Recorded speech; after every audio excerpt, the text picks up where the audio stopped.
Okay, I'm going to share my screen with you. Perfect. Quick.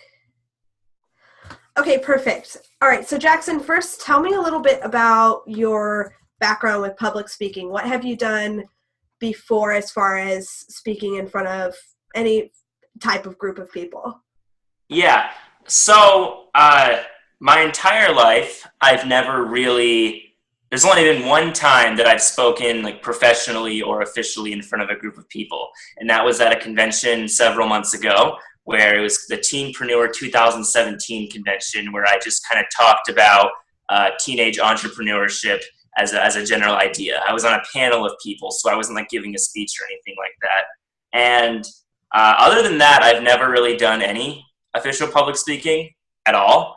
I've talked to people and I feel like I've been in situations where I led a conversation, but I've never, other than that one time, I have almost zero quote unquote public speaking experience. And is that something you want to do more of, or like what area of public speaking do you want to branch out in more of? I like specifically what I did at this Teenpreneur conference. I liked being on a panel and I liked speaking in front of an audience. Mm.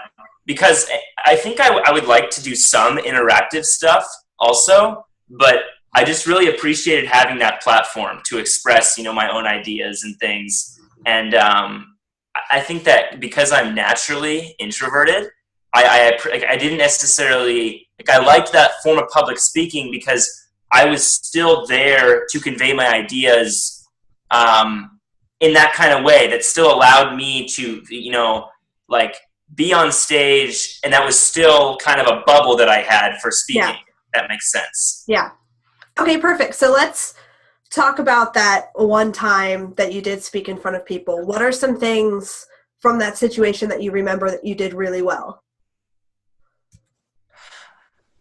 So this is something that's cool because in conversations, I'm not very good about this, but I noticed that whenever I got talking about something, I felt passionate, and so I flowed very well. Like when I was talking, I feel that I just had a ton of authenticity about what I was saying because I meant it and I felt what I was Yeah. saying. Awesome. Yeah. What else do you think you did well? I think I mean, I feel like I'm loud. I pronounce my words clearly and all of those things.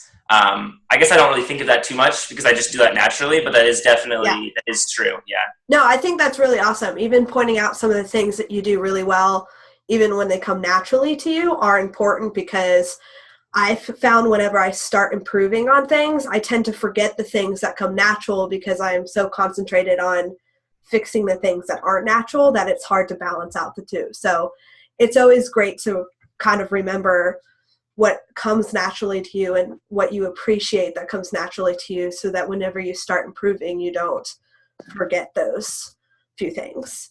Okay, so Yeah. that's awesome. All right, so you flowed well, you were authentic, you felt like you were really clear. What are some things that you think you can improve on? I think that I'm good at getting passionate about ideas and things, and being clear on those things. But I think that it might be difficult for someone to actually take anything tangible away from what I have to say. Mhm. Meaning, I don't provide many action steps or things like that. I think I can really get going about an idea and get like really into it.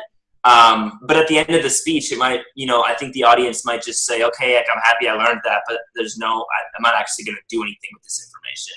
And what do you think is the stem of not having that actionable item? Is it your lack of delivering an idea that you have in your head, or is it the lack of preparation beforehand to come up with that idea?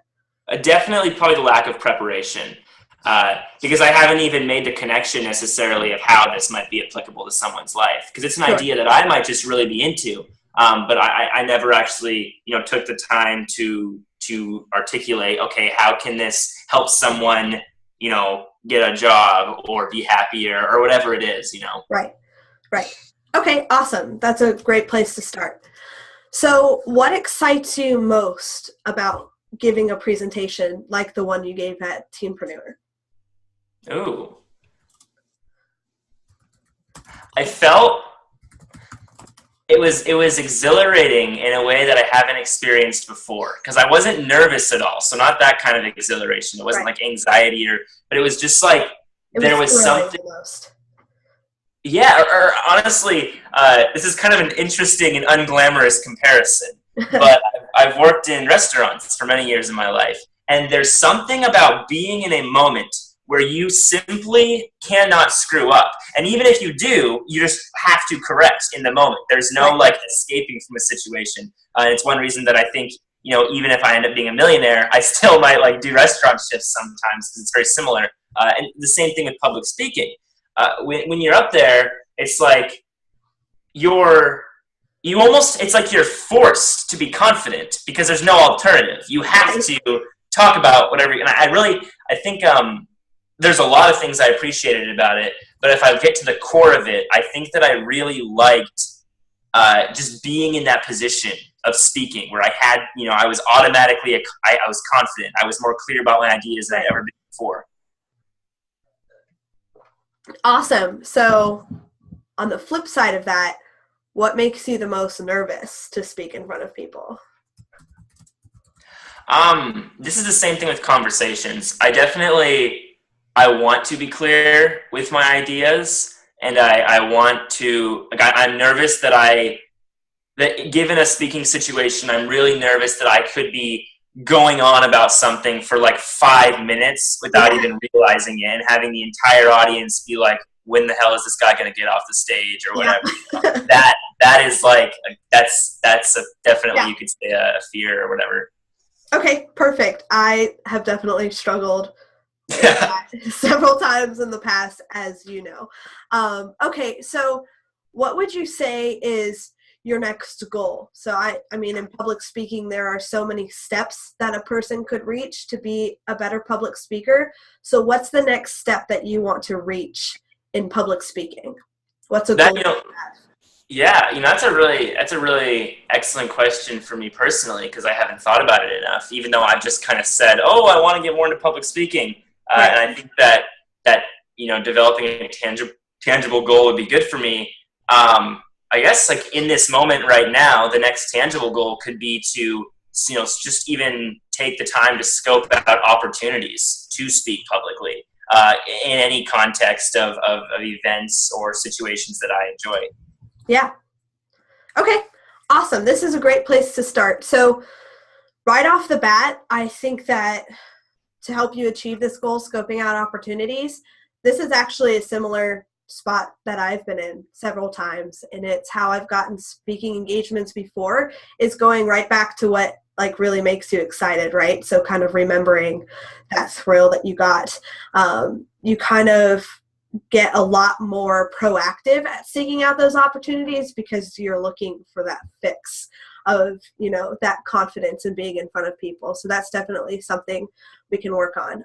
As far as things to improve, and you mentioned with your goals how you haven't really thought of that, and that reminded me again, like why I love to do these evaluations, because so many people just think, I want to be a better public speaker, but they don't think of the immediate next step that they have to reach. And so that's a great one to reach. So right off the bat, to get started improving, and we can come back and meet again and work on these in detail, is lack of preparation. You should look into a little bit about Aristotle's 5 canons of rhetoric. And one of those is discovery, where literally the entire purpose is before you even arrange your speech or organize it in any way, you do all the research necessary for that speech and you find everything that's possibly needed for that speech. And in this situation, it would be finding concrete examples that are actionable for your audience. And before you even organize it into where you're going to tell your audience that information, you have it ready to go. That way, it doesn't slip out or you forget to prepare it before you're giving your speech. And then as far as rambling goes, my biggest piece of advice there is to read your audience, because as a fellow rambler, it's actually very obvious to tell whenever you're rambling, because you start to feel it, because your audience, that's true. And then you feel like you're kind of trapped because you continue to ramble to get out of your ramble. Exactly. And then you ramble more. Yeah. just watch your audience, and when you feel it, because I'm just going to call you out on that because I'm the same way, like, whenever you're rambling, right? Just stop. Just stop. Even if it has to be right at the end of a sentence where you don't think that makes any sense, stop and pick up where you left off in a different line of thought or something like that. But because then at least you're getting somewhere. Like, they might be confused for 5 seconds, but you're still like, once you get back on track, they'll catch up. Yeah. So my general rule of thumb is that when I realize I'm rambling, I give myself about 2 to 3 more sentences to wrap up my point, and then I move on. But that's all I give myself, because then I will continue to ramble. Okay, so that's my original feedback, and I will forward this document over to you, and you can use this as your self-evaluation kind of to direct achieving your goals. So every time you give a presentation, come and fill out this document. What did I do well? How can I improve? What excited me about this presentation? What made me a little bit nervous? And what's my next goal to achieve it? And if you kind of return to this document, and I mean, you could keep this document for years through every single speaking engagement you give, and it'll just kind of serve as your evaluation and a reminder of where you started at as well. Cool. Thank you. Perfect. Thanks, Jackson.